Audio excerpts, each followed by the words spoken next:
Hey, I want to talk to you about the Great American House Party. So, let's imagine that there's this party that never ends. It goes on 24/7 and it's been going on for 200 years, and you're at the party, and it's a place that you were able to get into because your parents have been there, and maybe even their parents before them have, or maybe you just arrived at the party, and when you got to the front door, there was a bouncer there, and he wanted to just, check your ID, make sure you were who you said you were, and he just wants to make sure that you're not bringing any guns or drugs into the party, and he wants to make sure that you're not like part of a gang who's going to come in and maybe cause trouble or have a criminal past. They just want, good, respectable people to come into this party and try to keep it, a good party, and not ruin the party for everybody else. So yeah, so now there are people who now once you're in the party, you're good. You can stay. You can stay at the party for as long as you want. And I mean, even if you have a kid, if you're a pregnant woman and you go into the party and you have a kid, your kid is in, no questions asked. Part of the party, part of the club. So, everybody's having a good time at this party. It's not a perfect party, It's it's in a big old house, and it's a big old house party, and it's parts of it are getting a little bit torn up because they haven't been taken care of properly, and some of the people running it haven't been doing quite the job that they should have been doing. But some of the people at the party are not really thinking about the actual house itself. They're just thinking about having a good time, or just doing what they need to do. And there are people on every floor of this party who are kind of in charge, and you can elect those people who you want to be in charge of what you do, and if there's repairs done, and what kind of rules there should be at the party. And some people just say, that person's been there, they've been there for the last 10 years, let's just have them keep being in charge, even though some of the light bulbs are burnt out, and there's some of the people acting pretty rowdy at this party, and some of my friends and people I know of have at least gotten hurt. Maybe it hasn't affected me directly, but whatever, I don't really care too much. Just elect that person that was in, because when I first got in they were here, and that's fine. I'll just keep them in charge. I don't really care. So then you got some people trying to get in through the front door, and some of these people maybe have some drugs hidden in their pants, and then the bouncer says, no, I'm sorry, you can't come in. Or they have some gang affiliations. They have some tattoos that are directly related to gang tattoos, and they say, I'm sorry, we can't let you in because you're part of a gang. We don't want you to go into the party and try to run things, or take over, or cause problems, or start fights, or whatever. So I'm sorry, you can't come into the party. And I see you have a gun. We can't allow any people with guns to come into this party. I'm sorry. So if you have a criminal past, you can't come in. Now, meanwhile, that's only on the front of the house. Meanwhile, if you go to the back of the house, the windows are open and the back door is open. It's not locked. And all these people that got rejected at the front door are now snuck around to the back, and they're climbing in through the window, and they're coming in through the back door. And there's some people who just want to get take stuff from the party, like some of the furniture, some of the silverware that's nice, and then leave back out through that back window and give it to their families who can't get into the party. And then they come back into the party. Maybe they take some more stuff, because the leaders of each floor, like we said, that have to be nominated, they maybe see, some of this silverware has been taken, let's buy some more silverware, and let's buy some more furniture. Meanwhile, people keep taking it out the back door and the window. So what I'm trying to basically get to is the the bouncers and the people in charge find out that, hey, there's people sneaking in through these windows and through the back door. What should we do about it?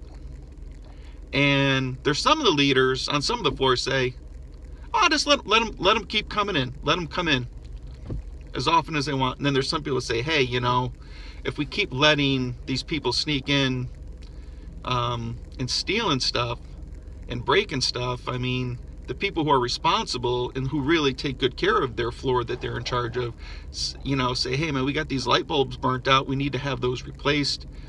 And it costs money. And if these people are just coming in here and taking more stuff, it's just going to cost us more money. And, we've got some drugs coming in here. We've actually had some people die from overdoses. And no drugs are allowed in, even though drugs do get in here, we know, but more than usual. I mean, it used to be like a couple people a year would die. Now we got like 300 people a day dying, or a week dying from drug overdoses. This is getting out of control. There's only one place that these drugs can be coming in through, and that's through that back door and that back window. We desperately need to close that because I care about my people here. And then you got the people on the other floors who just kind of, let things go as they've done. No, everybody should be allowed into this party. I don't care. My parents got into this party, and their grandparents got into this party, and they were not originally born in this party, but they did come in the right way. They did come in through the front door. They were checked out. They were given the okay to come in.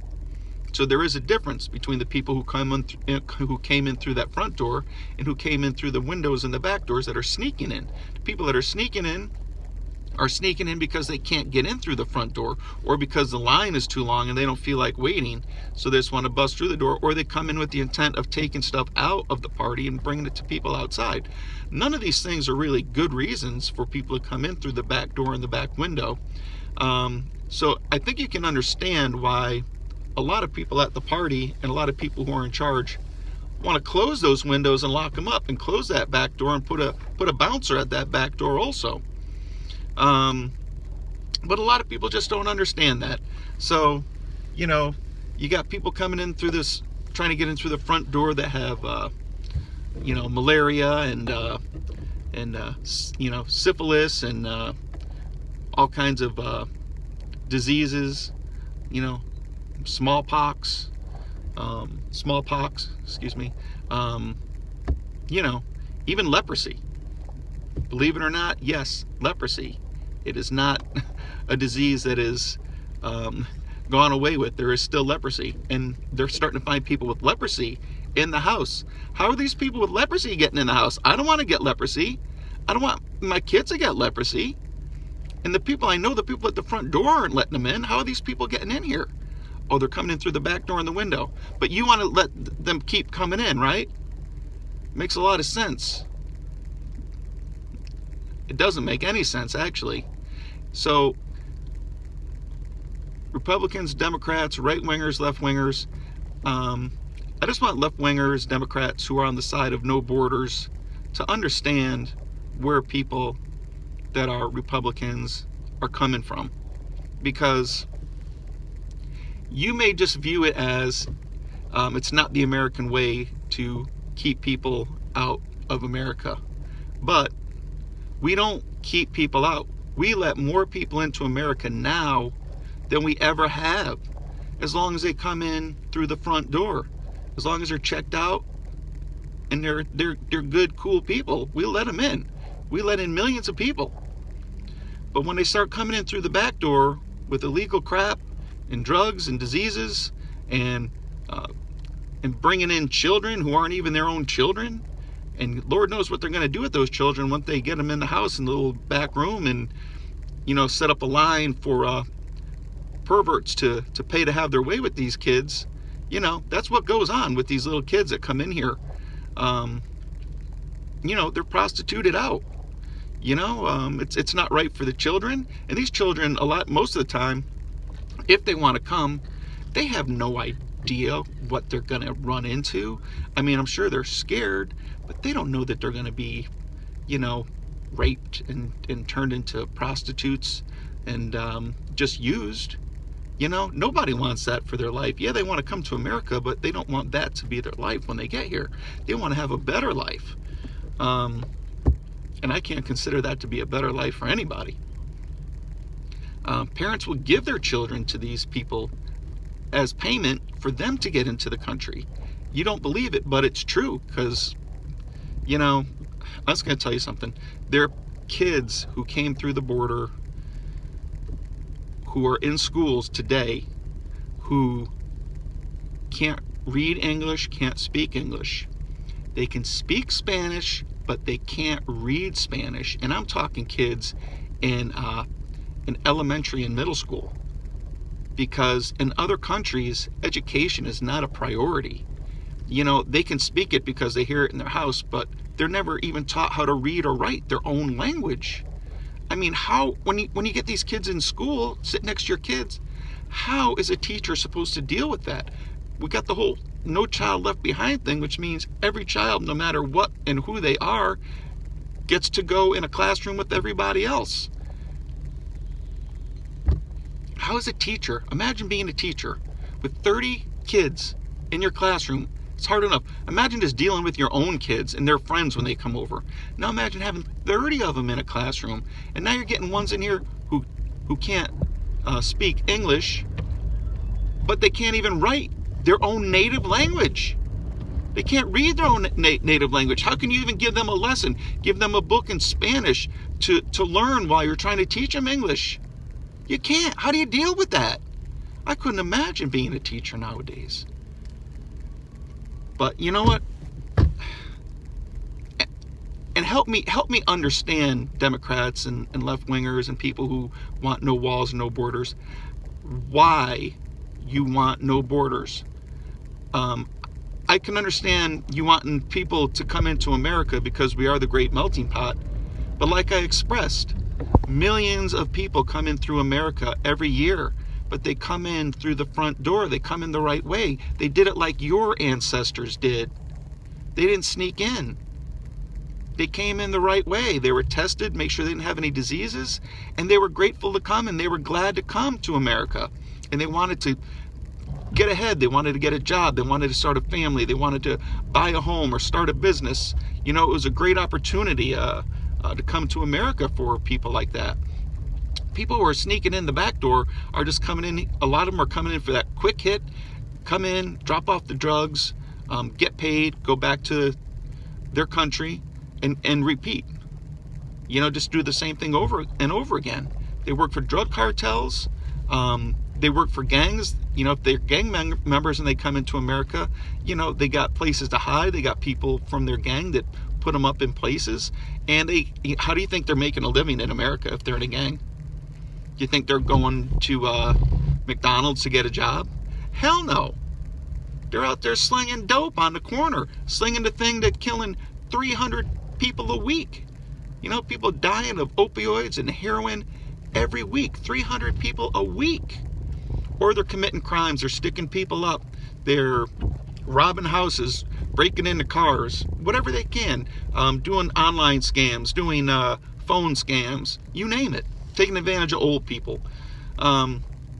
People in gangs are not coming here to make an honest living. They're coming here for the lifestyle that's the gang lifestyle. I don't know, man. And then people are sick are coming here for health care, maybe, which, I do have a soft spot for people that are, have illnesses and sicknesses. But they can still get into America and be a citizen through the front door, but we just contain them and we start helping them from there. And once they're healthy, and if they don't have a criminal past, we bring them in. So please, I want liberals and Democrats and people that want no borders to respond to this. And if I want people to also share this, because I need answers. I don't understand people that want no borders and who are so anti-Trump and anti-border. Is it simply just because Trump wants a border that you don't? I mean, if that's the reason, it's pig-headed foolishness. It's cutting off your nose to spite your face. Let me know in the comments, guys. Sign out. Bye-bye.